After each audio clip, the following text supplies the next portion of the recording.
Bonjour à tous, mon nom est François Letarte et bienvenue sur ma chaîne JDR D30, une chaîne consacrée aux jeux de rôle sur table. Alors, une vie de rôliste, je vais vous parler de Savage Worlds. OK, j'ai pu faire quelques expériences en fin de semaine dernière. On a joué à Savage Worlds, une séance unique. Dans le fond, pour se mettre dans le bain, parce qu'on va commencer une campagne de super-héros Savage Worlds. Puis c'est ça, on avait... Tu sais, à quelque part, on n'a pas joué à ça. Tu sais, on n'a pas encore commencé officiellement. On a fait une partie, là, disons, pour super-héros, qu'on n'a pas vraiment utilisé le système. C'était du roleplay, de la mise en contexte, tu sais. Mais là, c'est ça, en fin de semaine passée, finalement, on n'a pas pu jouer à notre super-héros. Il manquait du monde, mais on s'est dit, ceux qui restaient, de dire, ben, regarde, on va se faire une séance unique de Savage Worlds. C'est question de mieux comprendre le système. Parce que on a fait des expériences dans le passé. Disons que moi, ça a été ma grosse découverte 2018, là, Savage Worlds. Là. Puis c'est ça, tu sais, les expériences qu'on a faites, j'ai fait une aventure, tu sais, un genre 2 séances d'un jeu d'horreur. Comme une aventure d'horreur. On a eu vraiment du plaisir avec ça, là, je trouve ça très drôle. Après ça, on a fait science-fiction, une mini-campagne. Écoute, c'était surtout de l'investigation. Fait que tu sais, on mettait pas beaucoup le système à l'épreuve. Puis, c'est sûr, quand est venu le temps des combats, on est tombé sur toutes sortes de situations compliquées. On s'en sortait bien, mais tu sais, c'est ce qu'on j'appellerais simplement la courbe d'apprentissage. Tu sais, on n'était pas rendu au bout de ce qu'on pouvait savoir sur le système pour dire qu'on était à l'aise de faire les combats. C'est sûr que moi, quand même, j'étais... content de jouer Savage Worlds, même si je sentais pas que je le maîtrisais, parce que j'aime l'approche de Savage Worlds. Fait que c'est sûr que j'aimais ça voir en action, mais tu sais, je voyais bien qu'on n'était pas au-dessus de notre affaire quand on a joué à science-fiction, tu sais. Mais là, c'est ça. Fait que là, on a quelqu'un qui va nous faire jouer super-héros utilisant Savage Worlds. Fait que j'ai sûr, j'ai hâte de voir comment ça va se déployer tout ça, mais c'est ça. Mais là, ça prenait peut-être encore plus d'essais. Dans les derniers 2 mois, je pourrais vous dire, j'ai peut-être repassé le livre de Savage Worlds 2 fois au complet. Là. Genre, c'est ma lecture du moment, je lis les règles de Savage Worlds. Fait que, tu sais, c'est ça, parce que j'ai envie que, de façon théorique, je mémorise le plus de trucs possibles par rapport à ce jeu-là. Parce que la mécanique est vraiment bien, puis je pense qu'elle mérite une attention particulière. C'est une mécanique qui est simple, mais tu sais, qui s'applique tellement bien à toutes sortes de situations que je préférais être comme prête, tu sais. C'est ça. Puis je l'avais déjà lu avant, tu sais, il y a 2 mois. Fait que tu sais, c'est ça. Dans le fond, je commence à mémoriser beaucoup de trucs par rapport à la mécanique. Puis en même temps, de même, mon fils, il est en train d'apprendre Savage Worlds aussi. J'y ai proposé. Il voulait un jeu de rôle plus crunchy que des Start en français. Je voulais pas nécessairement lui faire jouer à Donjon. Fait que j'ai dit, hey, Savage Worlds, peut-être tu serais capable. Fait que là, ces temps-ci, il est super enthousiaste avec Savage Worlds. Il a vraiment du fun. Attendez, faut que je fasse une manœuvre de ninja avec mon char. Ouah, c'était fou. OK. Fait que là, c'est ça. Fait que lui, il est en train de lire ça ces temps-ci. Fait qu'en même temps, c'est le fun parce qu'il me pose des questions. Tu sais, il lit le livre, je comprends pas telle affaire. Fait que moi, en même temps, tu sais, ça me met à l'épreuve, tu sais, de dire, OK, là, j'essaie de penser dans ma tête la réponse sans regarder le livre, puis c'est ça, je m'en sors pas pire. Tu sais, je suis comme content. Je me dis, OK, là, le système, je commence à l'avoir dans la tête. Là, en fin de semaine dernière, il dit, là, on va faire un one-shot, tu sais. Fait qu'on a fait une aventure dans un monde médiéval fantastique, tu sais. Une affaire bien simple, là, on rentre dans un donjon, puis il y a des problèmes. OK, c'était pas mal ça, l'histoire, là.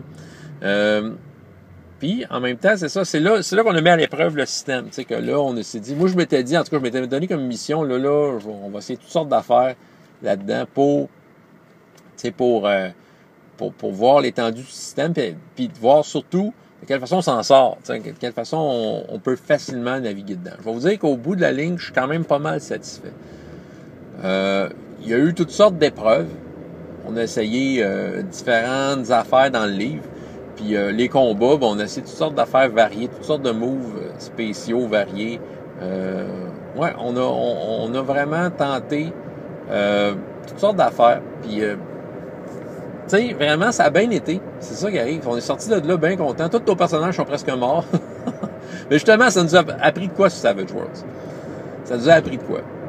Parce que la courbe d'apprentissage, c'est pas seulement d'apprendre un système de règles et de le comprendre. C'est de comprendre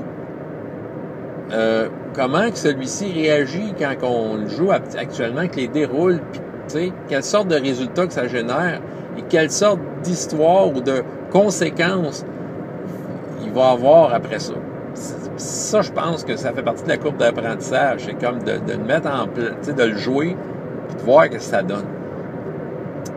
Et on a découvert, vu que là, on a comme vraiment exploité le combat à fond, à quel point ton personnage peut mourir très vite à Savage Worlds. C'est un jeu qui est très mortel. Ce qu'on appelle la spirale de la mort, ben, c'est très, très présent. Je dirais, là, conseil, vous embarquez dans Savage Worlds, là, puis vous jouez à ça, là. Quand le personnage touche le moins 1, tu sais, dans les blessures, tu as moins 1, moins 2, moins 3, après ça, ça va vraiment mal. Ben, c'est ça. Ben, déjà, quand tu touches le moins 1, là, commence à penser à t'en aller de là. Parce que, ou, en tout cas, quand tu commences à toucher les moins là, dans les blessures, là, c'est parce que là, ça va pas bien dans ta vie. Je vous dis, là, la spirale de la mort pourrait arriver vite. Donc, ça, c'est une affaire. Quelqu'un avec un couteau dans Savage Worlds est super dangereux. À moins d'avoir des scores de résistance, de toughness vraiment élevés, là.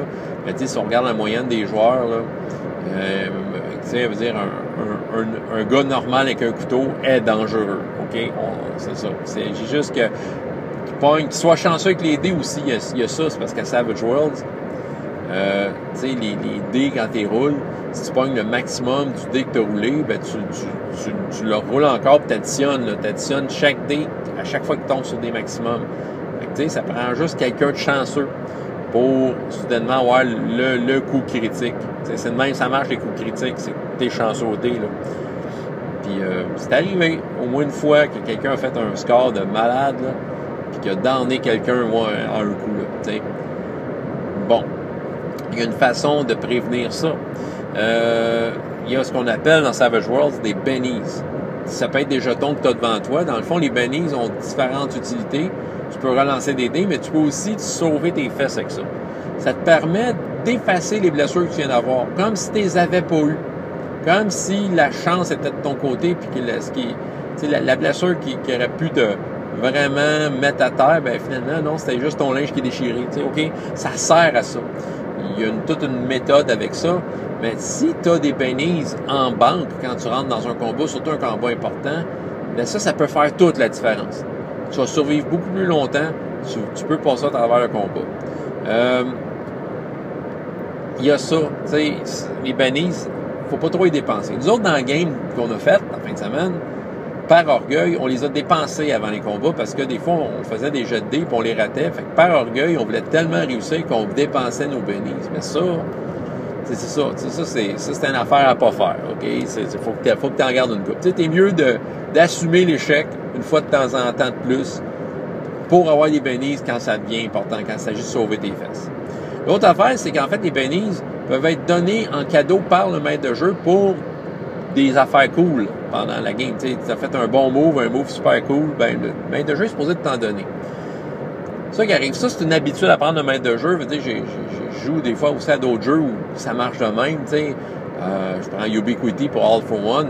Faut que tu donnes des cadeaux. C'est ça qui arrive, c'est que la majorité des jeux de rôle n'a pas de mécanique de cadeaux de même. Tu joues à donjon.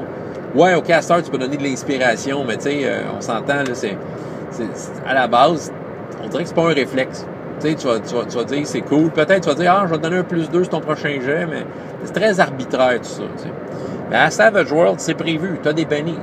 Fait que, il faut que le maître de jeu se drille à voir les moments cool. Dire, hey, voici un bennies pour toi. C'est ça, puis d'en donner. OK? Je sais que dans le livre de règles, il parle d'un maximum de bennies par game, mais j'aurais tendance à aller au-delà de ça, peut-être un peu. Si c'est cool, tu le donnes. Puis, OK, c'est cool et original. Ça veut pas dire que l'affaire cool, s'il répète 5 fois la même affaire cool, je vais lui donner 5 bennies. La première fois, ça va être correct. Les autres fois d'après, on va être heureux de les voir, là, mais on ne les récompensera pas nécessairement. Fait que si tu as des bennies en banque, là, tu peux faire face à des gros combats. C'est ça. L'autre affaire que j'aime bien de Savage Worlds, que j'ai pas nécessairement appris là parce que nos personnages sont morts, mais que j'aime beaucoup de la façon dont les blessures sont gérées. c'est très bien codé. Je trouve que dans beaucoup de jeux de rôle, tout ce qui est guérison, c'est abstrait, c'est vague ou c'est complètement irréaliste, là. Bon, il n'y a pas aucun jeu de rôle qui c'est vraiment réaliste, la guérison, mais au moins Savage Worlds donne l'impression que il n'y a pas une façon de se guérir comme à donjon. Tu dors une nuit, tu as tous tes points de vie, là, une affaire de même. Là. Non, c'est pour moi plus compliqué que ça. Tu sais, quelqu'un qui fait un test de guérison sur toi pour essayer d'enlever des blessures, mais il peut le faire une fois. OK? Par chaque fois que tu as des nouvelles blessures. OK? Donc, il y a une chance. Si ça ne marche pas, quelqu'un d'autre peut essayer. Mais ça se fait pas à l'infini. Non. Parce que chaque test de blessure, c'est écrit que ça prend à peu près 10 minutes. Fait que tu as 10 minutes à mettre là-dessus. Puis chaque personne qui passe, c'est 10 minutes chaque. Là, t'sais. Puis dans le jeu, c'est que tu peux faire ça 1 heure après que les blessures aient été reçues. Ça veut dire que l'heure suivant les blessures, tu peux tenter ça. Ça veut dire qu'il y a 6 personnes qui peuvent essayer de te guérir tes blessures que tu as reçues. Jusque-là, ça va. Fait que c'est ça. Après ça, qu'est-ce qui arrive? Ben, tu vas le savoir dans 1 semaine si tu guéris. 1 semaine. À moins qu'il y ait de la magie dans ton monde et que ça guérisse. Mais c'est ça. C'est là que dans les mondes médiévals fantastiques, des prêtres, c'est bien intéressant. C'est pour ça que dans des mondes, dans le futur, il y a peut-être des technologies super avancées qui font que tu guéris plus vite. Mais dans les faits, dans le normal, après l'heure suivant les blessures, ben là, tu attends 1 semaine avant de savoir si tu revenais de cette blessure-là. Fait que là, c'est intéressant, ça.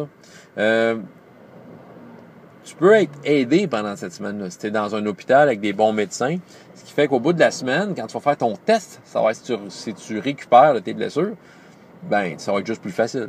Si tu es dans le bois, au milieu, dans un endroit insalubre, ben écoute, tu vas avoir des pénalités. Vous comprenez? Fait que c'est ça. C'est bien fait de même. Puis moi, j'aime ça. J'aime ça, avoir ça en jeu. J'ai toujours aimé ce genre de type de blessure-là. La première fois que j'ai joué à Star Wars D6 puis qu'il y avait des niveaux de blessure, moi, je suis tombé en amour avec un système de même parce que je me dis, ça fait travailler les joueurs, ça les fait réfléchir. Là t'es pénalisé. Là, ça va pas bien dans ta vie. Là. Comment tu vas faire ça? Puis ça fait reconsidérer de se pitcher dans un combat à tête baissée. Et croyez-moi, ça fait bien plus film que jeu vidéo quand que tu sais que tu peux te blesser pour de vrai. Il y a ça. Il y a ça que j'aime. Fait que j'aime ça, ces genres de systèmes-là à niveau de blessure puis tout ça. Puis je trouve que c'est bien balancé. Fait que, ouais, là aussi, très satisfait de Savage Worlds. Mais, ouais. Puis aussi, c'est ça qui est bien, c'est que là, vu que j'avais lu pas mal les règles, là, je reviens un peu au combat et aux règles en général, mais vu que j'avais quand même lu pas mal bien les règles du jeu, tu sais, je les avais en tête, puis je vais vous dire que naviguer à travers les différentes options, ça a été super facile à notre dernière session. Il y a des pages de résumé de tout ça. Mais tu sais, quand tu connais un peu plus ce qu'il y a en arrière de ça, ben, les résumés te parlent, puis on peut appliquer les effets assez rapidement, assez immédiatement. Je sens que c'est un système que je vais maîtriser assez rapidement dans son ensemble. Puis c'est ça. Puis, je suis bien content parce que c'est un jeu qui m'intéresse. Tu sais, ça fait partie d'une palette de jeux que je joue moi-même en tant que maître de jeu essayé. Tu sais, je l'ai essayé une fois, la première fois qu'on a joué en mon groupe. C'est moi qui ai fait le jeu d'horreur. J'ai été joueur dans les autres, mais tu sais, j'ai l'intention à un moment donné de peut-être faire des parties de ça. Tu sais, peut-être aller en convention, peut-être à Draconis avec un Savage Worlds, je sais pas. Je peux pas prévoir, je suis pas rendu là, mais vous comprenez, tu sais, je pense que j'aime ça avoir ce système-là dans ma poche en arrière, tu sais. Je trouve qu'il va bien, que c'est bien fait. Voilà. C'est ça que j'avais à vous partager ce matin. Commentaires, questions et experts en Savage Worlds, vous pouvez commenter. François Letard, JDR Détente, et jusqu'à la prochaine fois, ayez autant de plaisir dans la vie que dans les jeux. Au revoir.